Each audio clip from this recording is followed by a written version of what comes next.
Hi, it's Jamie with UK Extension, and I want to talk for a minute about citrus.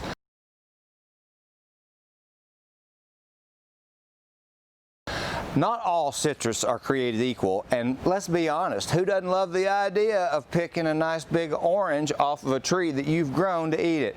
Pipe dream, largely. Just forget it. It's not going to happen if you have to drag that poor plant in the house.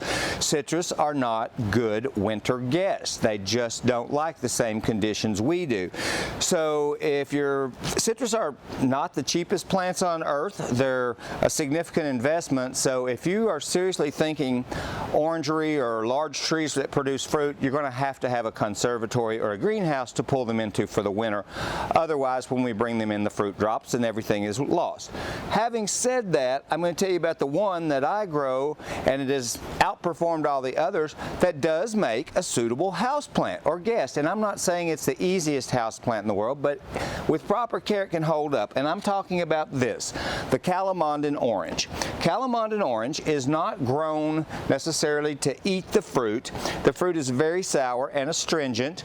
It gets a little bigger than this, about the size of one of those little mandarins or little cutie oranges, tangerines, whatever, but it's very, very sour, almost more so than a lemon, but it's great for cooking, cocktails, that sort of stuff, and it's just very beautiful to have around. Citrus are also wildly popular because of the flowers and the fragrance. If they never fruited at all, they would be worth growing for a lot of the winter and spring flowering, because there is nothing quite so fragrant as citrus. Orange blossoms, lemon blossoms, all of those things smell heavenly, and they will perfume a whole room. You can keep Calamondin going because it has a smaller leaf, it's a little more durable, and it tends to not drop foliage as readily. That's not to say that it's not going to shed some leaves inside and look a little rough going back out.